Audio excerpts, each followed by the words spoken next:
స్థానిక పద్మావతి నగర్లోని శ్రీ పింగళి సూరణ స్మారక శాఖ గ్రంథాలయంలో భారత స్వాతంత్ర సమరయోధుడు భూ విజ్ఞాన శాస్త్రవేత్త బహుభాషావేత్త శ్రీ పింగళి వెంకయ్య జయంతి వేడుకలను ఘనంగా నిర్వహించారు. గ్రంథాలయ ఇన్ఛార్జ్ అధికారి మధు పర్యవేక్షణలో జరిగిన ఈ కార్యక్రమానికి బార్ అసోసియేషన్ అధ్యక్షులు అడ్వకేట్ జీవీఎన్ ప్రసాద్, రైతు నాయకులు కొమ్మ శ్రీహరి ముఖ్య అతిథులుగా హాజరయ్యారు. ముందుగా పింగళి వెంకయ్య చిత్రపటానికి పూలమాలలు వేసి నివాళులు అర్పించారు. ఈ సందర్భంగా ముఖ్య అతిథులు మాట్లాడుతూ భారత జాతీయ పతాకం యొక్క తొలి రూపాన్ని రూపొందించిన మహనీయుడు పింగళి వెంకయ్య అన్నారు. దక్షిణ ఆఫ్రికాలో జరిగిన బోయర్ యుద్ధ సమయంలో బ్రిటిష్ ఇండియన్ సైన్యంలో సేవలందించిన ఆయన 1916లో భారతదేశానికి ఒక జాతీయ పతాకం అనే పుస్తకాన్ని రచించారు.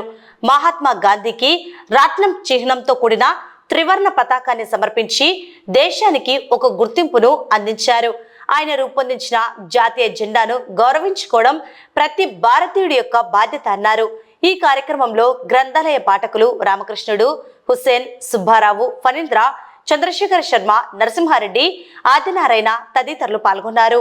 ఈరోజు నంద్యాల శ్రీ పింగళి సూరణ స్మారక శాఖ గ్రంథాలయం నందు శ్రీ పింగళి వెంకయ్య గారు జాతీయ జెండా రూపకర్త, ఆయనను జయంతి సందర్భంగా ఆయనను స్మరించుకుంటూ వారి సేవలను మరియు స్వాతంత్ర సమరయోధుడు స్మరించుకుంటూ పూలమాలతో సత్కరించి ఆయన జ్ఞాపకాలను గుర్తు చేసుకోవడం జరిగినది. పింగళి వెంకయ్య గారు గురించి, వారి తల్లిదండ్రుల గురించి ముందుగా మనం వారిని వివరించుకోవాలి. వారి తండ్రి హనుమంతరాయుడు వెంకటరత్నమ్మ గారు. ఈయన 2/8/1876 సంవత్సరంలో పెనుగోరు గ్రామము కృష్ణా జిల్లాలో జన్మించినారు. చిన్న వయసు నుండే వీరికి విద్య, వ్యవసాయము, దేశభక్తి, విపరీతమైన ప్రేమ, అభిమానం ఉండేది. వీరు 1921లో విజయవాడలో జరిగిన జాతీయ కాంగ్రెస్ సమావేశంలో ఆయన రూపొందించిన జాతీయ నమూనాను గాంధీ గారికి సమర్పించినారు. తర్వాత ఆయనకు గౌరవంగా 2009 సంవత్సరంలో ఆయన పేరు మీదుగా స్మారక తపాలా బిల్లును కేంద్ర ప్రభుత్వం వారు ముద్రించినారు.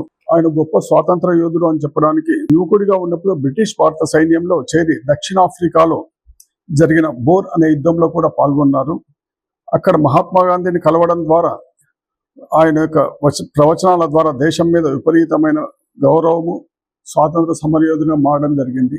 కాబట్టి ఆయన గురించి అయితే ఆయన చరమాంకంలో కొంచెం ఇబ్బంది పడిన ఆర్థికంగా.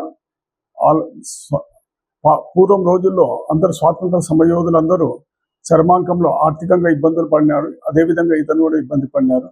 ముఖ్యంగా ఈ లైబ్రరీని చూస్తే ఒక విధంగా మన యొక్క స్వాతంత్ర సమరయోధులను గురించి కూడా మనకు కానొస్తుంది. ఒక విధంగా ఈ లైబ్రరీని మెయింటైన్ చేసే వారికి ధన్యవాదాలు, చాలా సంతోషం. స్వర్గీయ పింగళి వెంకయ్య గారి 150వ జయంతి సందర్భంగా అతను దేశానికి చేసిన సేవ గుర్తించుకొని అతని చిత్రపటానికి పూలమాల వేసి అతను స్మరించుకోవడం జరిగింది. పింగళి వెంకయ్య గారు 1876 సంవత్సరం ఆగస్టు 2వ తేదీన జన్మించడం జరిగింది. ఆ రోజు నుంచి ఈ రోజు వరకు 150 సంవత్సరాల సందర్భంగా 150 జయంతి నంద్యాల జిల్లా గ్రంథాలయం జరుపుకోవడం మా అందరికీ ఎంతో ఆనందదాయకం.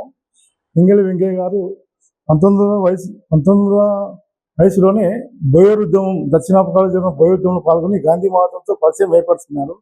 ఆ విధంగా గాంధీ మహాత్మతో పరిచయం 50 సంవత్సరాలు కంటిన్యూగా చేయడం వల్ల అతను కూడా జాతీయ భావాలు అలవరుచుకొని తిరిగి మన ఇండియాకు వచ్చినప్పుడు భారతదేశానికి ఒక జాతీయ జెండా ఉండాలనే సంకల్పంతో 1916లోనే భారతదేశానికి జాతీయ జెండా అనే ఒక హిందీ గ్రంథం రచించడం జరిగింది.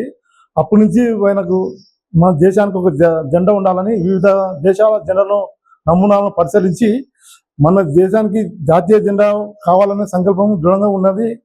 ఆ విధంగా 1921 సంవత్సరం గాంధీజీ మన విజయవాడ వచ్చినప్పుడు అఖిల భారత మహాసభ మీటింగ్లో గాంధీ పింగళి వెంకయ్యకు ఉన్న ఆతృత, అభిమానం, దేశభక్తి గ్రహించి ఆ విక్టోరియా మీటింగ్ ప్రాంగణంలో పింగళి వెంకయ్యని పిలిపించి మన దేశానికి సంబంధించిన 3 రంగులతో ఒక జెండా నమూనాను తయారు చేయమని ఆదేశించినాడు.